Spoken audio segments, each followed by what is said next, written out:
I'm GFWilliams and welcome back to the channel. Today I am going to be talking about my Exige. We've made some pretty good progress at the Bodyshop. Well, I say we have, Ken has. I'm at KSD Autobody and Ken is going to be doing all of the work on the actual respray, all of the bodywork, all of the fixing the carbon, making it all perfect. So I'm going to show you around and talk about a few of the very cool details that we're going to be doing. So starting at the engine lid, this isn't fully prepped, but I just wanted to show it in the booth as the lighting is nice. Basically, the holes have been filled, and what we are going to do, instead of painting the whole thing in body colour, we're going to do a mask line around here, and this bottom section will all be body colour. Which will blend nicely into the clam around it. And then further up, because the carbon is so nice, it's a little bit dusty, so sorry about that, but the carbon is so good that we're going to tint it, and I think from a distance it will basically look like it's body colour, and then as you get closer you'll just start to see a bit of the lovely carbon detail. So that's the boot lid, fairly simple, not a huge amount of work needed. Onto the next parts. So the A panels from Tech have arrived, and as you can see they've got nice big vents. These are very functional, which should help with releasing air pressure from the front arches. And you may think, oh, what's going on with the weave here? Well, this is designed to be body colour, and then this section around here is going to be exposed carbon. Going on with the tinted theme, I thought it would be nice to bring this section, which goes up against the door, and just put a little bit of carbon tint. That is actually going to be normal exposed carbon, black carbon effectively. These have been just rubbed down at the moment, ready for paint. So, all looking good. What I love about these parts, they are so light. I haven't weighed them yet, but it's amazing, and every little helps when you're trying to make a car lighter. So, next part, more front downforce, and we are prepping the Tech track front splitter, and I thought it'd be a nice chance to show it. So, as you can see, it's looking pretty good. It's had one layer of lacquer, and then been rubbed down, and then it's about to have another layer of lacquer. But basically you have diffuser tunnels here which help air to flow into the arch and relieve pressure. These are actually brake ducts, and probably not going to connect them straight away because it needs quite a lot of work to do so. So that's a job for a later date after the rebuild. So they'll just be blanked off to begin with, I think. We'll see. And then as you come down here, you can see the big winglets, which stick out a little bit. I really like the look of these. It's quite aggressive. As you can see, there's a bit of shape along the bottom as well. It's a pretty special thing, this splitter. I can't wait to see it finished and on the car. So then we come around the back, and we have the wing. This wing is from Reverie. Again, I opted to get this unlacquered, and my reason for doing this is so that all the lacquering was done in the same place and it all matched.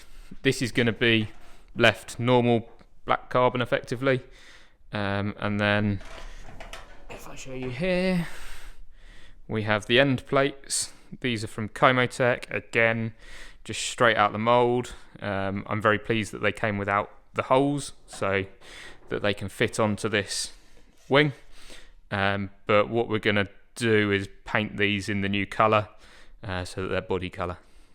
Right, so update on the rear clam, and I've just kind of entered while they're working, so you'll have to forgive a little bit of the mess. This is nearly fully repaired on the rear arch of the rear clam.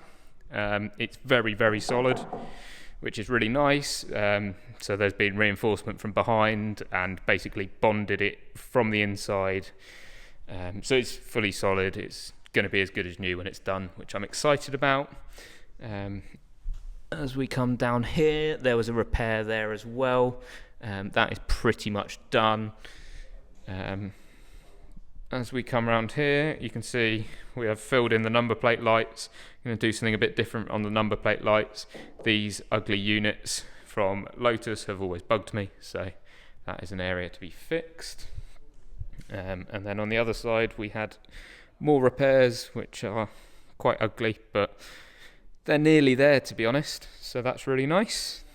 Of course, you can see the slots that we made. They need a final bit of prep, I think. And then there were some bits underneath. I don't know if we can see them. If we come down here, basically that area is smashed up. To be honest, it looks good as new there now, and it's solid as anything. And there, that was all fixed up. That's good. So as we come around to the front clam actually kind of needed more work than the rear, which was surprising. Part of that was me making things more difficult, but as you can see, things are all being smoothed up. It still needs a bit more work. You will notice the front badge indentation is gone. Lovely and smooth now. Ken is going to do that in paint, so I'll have the new Lotus logo in paint. As we come round, things have been reinforced a little bit. We were just a little bit worried about how thin the fiberglass was in places. And then we come up to the arch louvers, which are nearly done. So they're all bonded in place and filled. It just needs to be pulled back a little bit. And then as we come around to this one, same again, just a little bit of filler, and then it'll all be blended in nicely. So the front clam's not far off, it just needs a bit of sanding and then we're ready to go. Onto the front access panel, and I bought this second hand. It's an OEM one, but it had a few marks on it, which we're going to clean up a bit, and then most of the carbon will end up body colour or tinted again, with just the front, as I had before on my old fiberglass one, exposed darker, which I think will look nice. Just breaks things up a little bit.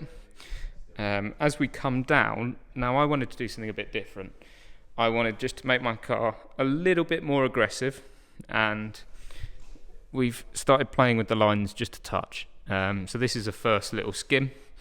There's quite a lot more work to do on that. But as we come round, this side's a little bit more finished, and to be honest, you would never ever know it's different. Unless you park next to a normal car. We're going to go a tiny bit more aggressive just on this section here, just to bring that out a tiny bit more and make it sharper.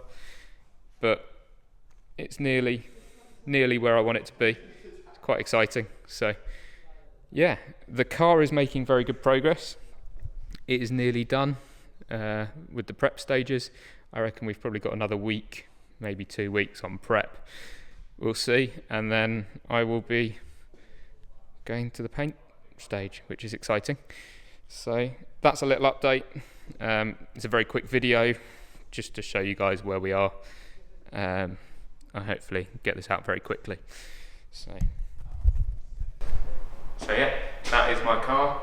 Thank you guys for watching. Please share and everything, subscribe, like, and I'll see you guys very soon with a fairly big update. I think will be the next one, because the car will be going to paint.